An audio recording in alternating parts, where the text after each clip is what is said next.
तीन नोव्हेंबर 2023 हा दिवस होम मेकर्स डे म्हणून क्रिसेंट सेलिब्रेट करतोय. त्याच्यामुळेच मागच्या एपिसोडप्रमाणे या एपिसोडमध्येही क्रिसेंट सोबत असलेल्या काही लेडी स्टाफ सोबत आपण मनमोकळी चर्चा करतोय, गप्पा करतोय आणि समजून घेतोय की हा होम मेकर डे नेमका कसा असणार आहे. तर या एपिसोडमध्ये माझ्यासोबत आहेत अनुया सबनीस. अनुया, पहिला प्रश्न आहे माझा तुम्हाला की तुम्ही होम मेकर म्हणून तुम्ही स्वतःही काही वर्ष त्या भूमिकेत होतात आणि त्याच्यानंतर तुम्ही नोकरी करण्याचे अनुभव घेतलाय. तर या दोन्ही गोष्टींचा कसं बघता आणि आर्थिक नियोजन हा जर मुद्दा बघितला आपण तर तो ताळमेळ कसा साधलात? चांगला प्रश्न आहे निरंजन. मी मूळची मुंबईची, त्याच्यामुळे माझं शिक्षण आणि नोकरीची पहिली संधीसुद्धा मला मुंबईतच मिळाली. नोकरी करत असताना तेव्हा जबाबदाऱ्या फारशा नव्हत्या, लग्न झालं नव्हतं त्यामुळे मिळणारा जो पगार होता तो सेव्हिंग अकाउंटमध्ये पडत होता. 2002 माझं लग्न झालं आणि पुण्यात यायची वेळ आली आणि तेव्हापासूनच माझा गृहिणीचा प्रवास सुरू झाला. गृहिणी म्हटलं की खरं तर खूप जबाबदारी येते, त्याचं एक दडपण असतं. जरी घरी आईला, काकीला, ह्या सगळ्यांना गृहिणी म्हणून काम करताना जरी बघितलं असलं तरी सुद्धा प्रत्यक्षात गृहिणीचा अनुभव घ्यायचा ह्याचं थोडंसं दडपण नक्कीच होतं. पण त्या जबाबदाऱ्या सांभाळताना कशा पद्धतीने मला आर्थिक नियोजनही करता येईल ह्याच्यावर थोडासा मी विचार करत होते.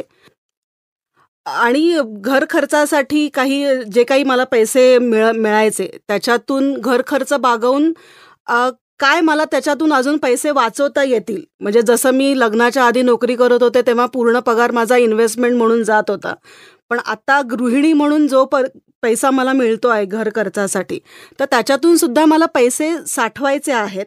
तर ते कसे साठवता येईल ह्याच्यामध्ये मी विचार करत होते. आणि परत एकदा मुंबईची असल्यामुळे घरी शांत बसणं हे मला जमत नव्हतं. म्हणजे घड्याळाच्या काट्यावर चालायची सवय आणि पुणे तसं सुशेगाद असल्यामुळे थोडासा मला ते जड जात होतं. पण कोइन्सिडन्सली मला नोकरीचीही संधी मिळाली आणि त्या नोकरीचा फायदा मिळाला आणि म्हणजे जसं गृहिणी म्हणून जसं मी सेव्हिंग करत होते तो एक अनुभव माझ्या गाठीशी होता. त्याच्यामुळे परत एकदा इन्व्हेस्टमेंट मला सुरू करता येणार होती माझ्या पैशाने, कारण घर खर्चासाठी मिळणारा पैसा आणि त्याच्यातून वाचवून केलेली इन्व्हेस्टमेंट आणि नोकरीतून मिळणारा पगार आणि त्याच्यातली इन्व्हेस्टमेंट, हा ताळमेळ मला खूप चांगल्या पद्धतीने सांभाळता आला, गृहिणी म्हणून पण आणि ॲज अ वर्किंग वुमन म्हणून पण. ह्या दोघांमध्ये कामामध्ये मला असं वाटतं की मॅनेजमेंट स्किल हे खूप महत्त्वाचं आहे. वर्किंग वुमन पण मॅनेजमेंट स्किल करते की आपलं काम करत असताना दुसऱ्यांकडनं पण कशी कामं करून घ्यायची हे जसं स्किल आहे, तसंच गृहिणी म्हणून आपल्याच घरात आपलीच कामं कशी करायची ते सुद्धा एक स्किल आहे. तर ह्या दोन्ही होम मेकर आणि वर्किंग वुमन म्हणून तो एक अनुभवही मला चांगला आहे आणि आर्थिक नियोजनही ताळमेळ मला चांगला घालता आला. वा, तुम्ही म्हणताय तसं की होम मेकर असो की वर्किंग वुमन, बचतीची सवय ही प्रत्येक स्त्रीमध्ये उपजत असते. पण बचत आणि गुंतवणूक यात एक काय म्हणू की थोडा फरक आहे. तर ती गुंतवणुकीची कॉन्सेप्ट जी आहे ती तुम्ही कशी समजून घेतलीत? जसं मी आधी म्हटलं की लग्नाच्या आधी फारशा जबाबदाऱ्या नव्हत्या, त्यामुळे मिळणारा पगार हा सेव्हिंग अकाउंटमध्ये साठत होता. पण होम मेकर असल्यामुळे जबाबदाऱ्या वाढल्या आणि त्या जबाबदाऱ्या वाढताना आर्थिक जबाबदारीसुद्धा मी पेलू शकेन का किंवा घरच्यांसाठी आर्थिक हातभार मी लावू शकेन का, हा सारखा विचार मी करत होते. म्हणजे जर एखाद्या वेळेस मिस्टर कामानिमित्त बाहेर गेलेत आणि त्याच वेळेला जर इमर्जन्सी आली आणि मला काही आर्थिक डिसिजन घ्यायचा असेल तर त्यावेळेला मला तयार असणं आवश्यक होतं. मग त्यावेळी असं वाटलं की आपण आर्थिकदृष्ट्या सुद्धा स्वावलंबी असणं हे गरजेचं आहे. मग विचार करत गेले की मग आत्तापर्यंत जी मी इन्व्हेस्टमेंट केलेली आहे ती अजून सिस्टमॅटिक पद्धतीने कशी करता येईल किंवा आर्थिक योगदान मला कसं देता येईल, हा विचार मला काही स्वस्त बसू देत नव्हता. मग थोडीफार आर्टिकल्स वाचली बेसिक इन्व्हेस्टमेंटची आणि मग आपण ट्रॅडिशनल पद्धतीने सुद्धा इन्व्हेस्टमेंट करू शकतो, ज्याच्यामध्ये FD आहे, RD आहे आणि रिटर्न्स आपल्याला हा जास्त मिळू शकतो. हे सगळं स्वतःला समजून दिल्यानंतर मी माझं पहिलं पाऊल RDच्या दिशेने टाकलं आणि माझी पहिली RD सुरू केली. तुम्ही म्हणलात तसं तुम्ही RDनी तुमच्या गुंतवणुकीची सुरुवात केली. मग त्या RD पासून तो SIP पर्यंतचा प्रवास कसा झाला? पहिली RD सुरू केल्यानंतर असं समजायला लागलं की RDतून पैशामध्ये होणारी वाढ ही सेव्हिंग अकाउंटमधल्या पैशातल्या होणाऱ्या वाढीपेक्षा जास्त होती.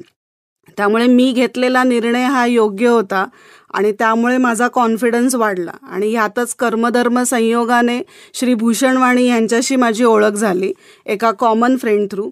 त्यांच्याशी चर्चा करत असताना म्युच्युअल फंड ही नवीन संकल्पना समोर मांडली आणि त्यांनी काही कॅल्क्युलेशन्सही दाखवले की ज्याच्यामध्ये आपण जी इन्व्हेस्टमेंट RDमध्ये करतो आहोत ती जर म्युच्युअल फंडमध्ये केली तर आपल्याला त्याच्यातून मिळणारा रिटर्न हा कसा अधिक प्रकारे मिळू शकतो. व परत एकदा वाचनाची आवड असल्यामुळे परत म्युच्युअल फंडचा अभ्यास सुरू केला आणि त्याच्यातूनच रिच डॅड पुअर डॅड किंवा इंटेलिजंट ऑफ इन्व्हेस्टर ही पुस्तकं वाचनात आली. आणि मग अधिक चांगल्या पद्धतीने म्युच्युअल फंड संकल्पना समजून घेतल्यानंतर क्रिसेंट टीमबरोबर सातत्याने संपर्कात आले आणि मग पुन्हा एकदा नवीन निर्णय घ्यायला सज्ज झाले की आता आपल्याला SIP थ्रू इन्व्हेस्टमेंट ही करायची आहे. मग मी माझी जी RDमध्ये जी इन्व्हेस्टमेंट करत होती त्याच अमाऊंटने मी माझी SIP सुरू केली जी 1000 रुपयाची होती आणि ती मी 2006ला फ्रँकलिन टेम्पल्टन या फंडमध्ये सुरू केली जी आज तागायत माझी चालू आहे.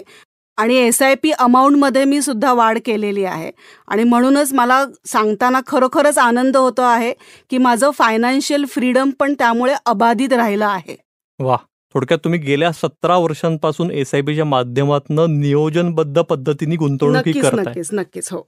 आता मला सांगा की येत्या 3 नोव्हेंबरला क्रिसेंटतर्फे होम मेकर्स डे हा सेलिब्रेट करण्यात येत आहे. तर हा दिवस प्रत्येक स्त्रीसाठी कसा महत्त्वाचा असेल असं तुम्हाला वाटतं? हा दिवस एकतर ही संकल्पनाच क्रिसेंटनी जी मांडलेली आहे ती सर्वात खूपच छान आहे. कारण आत्तापर्यंत असं कोणाच्याच डोक्यात नाही आलं. पण आपण मदर्स डे सेलिब्रेट करतो, डॉटर्स डे करतो, वुमन्स डे करतो, पण होम मेकर डे ही संकल्पना कोणाच्याच लक्षात आलेली नव्हती. जी क्रिसेंट टीमनी लक्षात किंवा ती त्यांच्या डोक्यात ती कल्पना आली. तर हा दिवस नक्कीच खूप सगळ्या गृहिणींसाठी महत्त्वाचा आहे.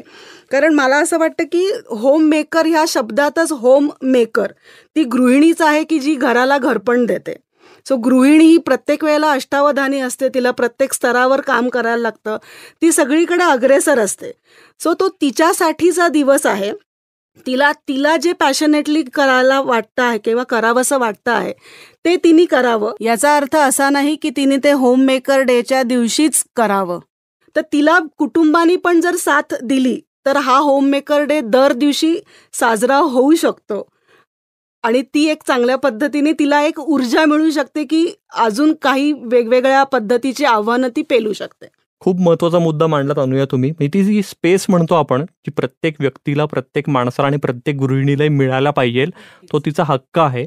आणि मला असं वाटतं की या दिवसाच्या निमित्ताने स्त्रियांना ही जाणीव झाली आणि एक गुंतवणुकीची नवी दृष्टी मिळाली तरी खूप फरक हा पडू शकतो. Thank you so much Anuya.